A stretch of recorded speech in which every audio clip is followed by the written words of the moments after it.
In the 6th century BC, on the Greek island of Samos, the famed mathematician Pythagoras led a school of thought that married philosophy, mathematics, music, and of course geometry. And while Pythagoras did not discover advanced geometry, he did apply it in new ways, especially to music. For instance, he noticed that when a tauten string was plucked, it would create a tone. And when that string was divided in half, it would make the same tone only twice as high in pitch. Pythagoras then came up with numerical ratios based on harmonic fifths, and this led to the creation of the musical scale found at the root of most modern music.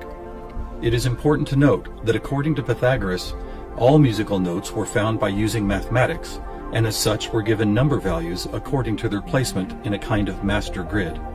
For instance, by using fifths beginning from note number 1, he was eventually guided to note 27. And to find the same note twice as high in pitch, he simply kept doubling it to 54, 108, 216, 432, and so on up the scale. If you've ever heard of Pythagorean tuning, you know that the number 432 is quite important. To Pythagoras himself, it probably wouldn't have stood out more than any other in his numerical grid. But in our quest to find a universal language based on mathematics and frequency, this particular note represents a significant piece of coincidental evidence. You see, many ancient musical instruments, from Tibetan bowls to Native American flutes, happen to produce the same tone, a tone that vibrates at 432 cycles per second. That's compelling, but even more intriguing is the fact that Pythagoras was not calculating vibration cycles to find tone 432. It just happens to be the same number.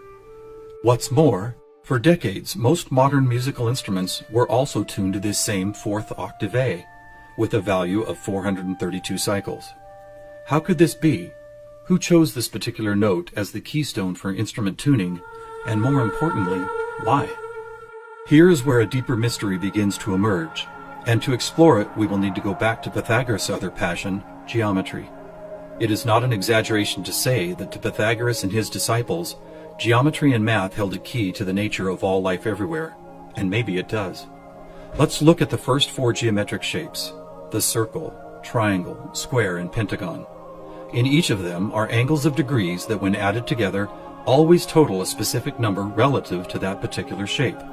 For instance, if we take a triangle, the sum total of all 3 interior angles is always 180. For both the square and circle it is 360. For a pentagon it is 540. Now at this moment, let's step back and look at these numbers in a different way, as there seems to be something about them that reaches beyond a simple sum of angles. Did you notice that they happen to be in the same numerical neighborhood as tone 432? What's more, they all add up to 9, just like 432. As an experiment, let's take a look at the numbers found in basic geometric shapes, then apply those numbers as vibration cycles to hear the tones they produce. First, let's listen to what the 180 total degrees contained in a triangle sound like.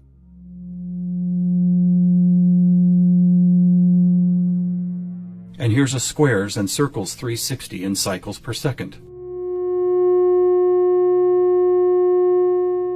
A perfect octave up from the triangle. What about the pentagon at 540?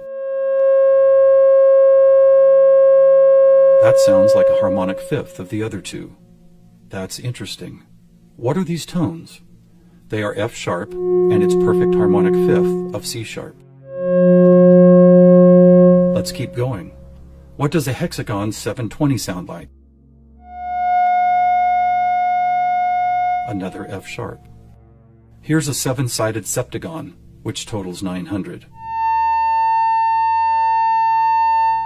This is an A sharp, which happens to be the note required to complete an F sharp major chord in perfect 3-part harmony.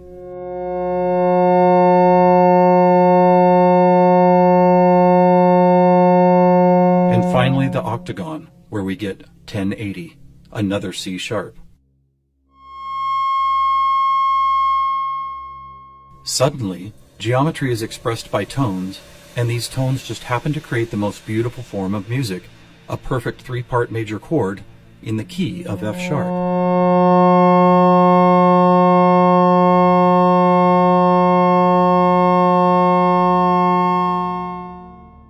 Is this something we've been missing for years? Is it important? To the famous philosopher and mathematician Plato, the answer would have been a resounding yes, for it is Plato who advanced the study of two-dimensional geometry into three-dimensional geometry, and who began to recognize that nature, whether expressed as a tone, the petal design of a flower, or the spiraling design of a seashell, seemed to follow a 3D mathematical pattern. In fact, it became an obsession of Plato to try and find the simplest three-dimensional geometric shapes, and his quest ultimately revealed what we now call the Platonic solids. In essence, these forms represent the most elemental construction blocks found both in human-made and natural forms. So let's see if and how they fit into our geometry tone grid. First, there is the tetrahedron, or a three-sided pyramid comprised of 4 interlocking triangles. As we did before, let's add up all the angles found in those 4 triangles. The answer, 720, which we have already seen is the tone F sharp.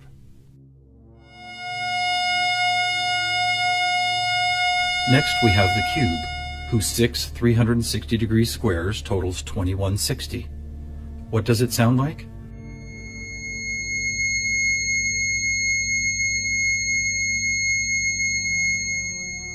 (2160) is a high C sharp, and as you will see later, a very interesting number for other reasons as well. Next up is the octahedron. Constructed of 8 triangles, this shape totals 1440, which is another perfect F sharp higher up the scale. The icosahedron is made up of 20 triangles, so the total number of degrees is 3600. As a tone, 3600 vibration cycles create the A sharp needed to complete yet another F sharp major chord that sounds like this.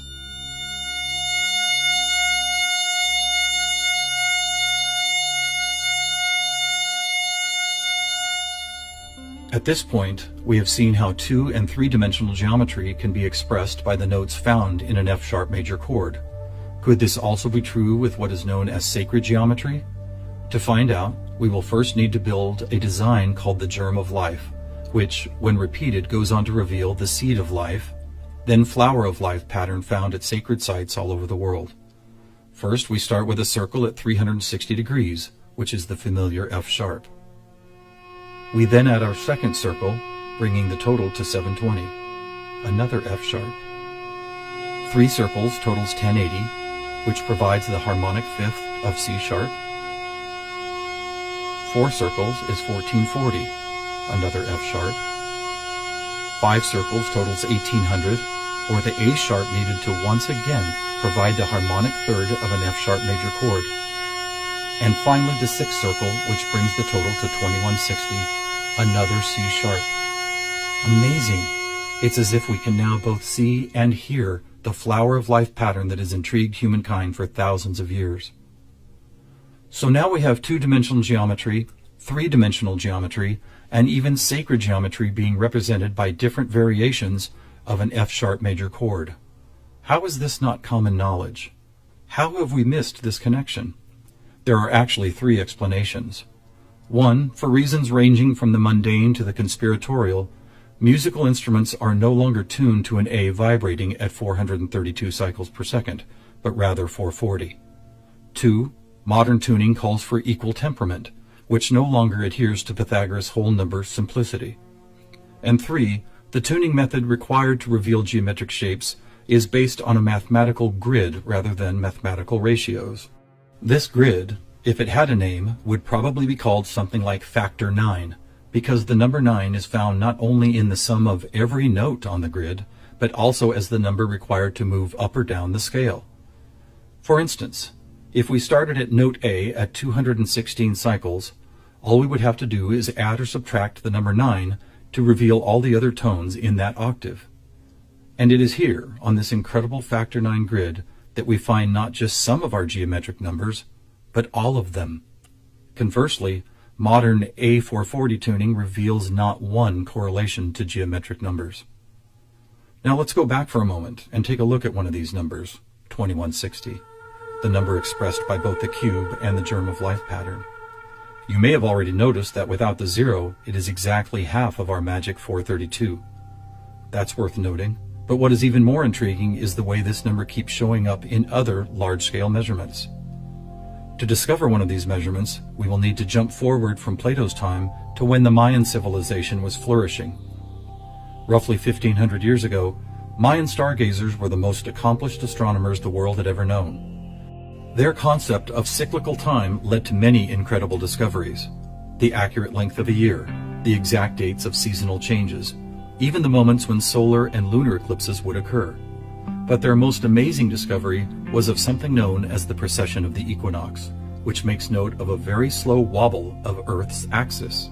Somehow aware of the fact that this wobble takes 25,920 years to complete, the Mayans called this cycle one great year, with each of its 12 great months requiring 2160 Earth years to complete. And what about this?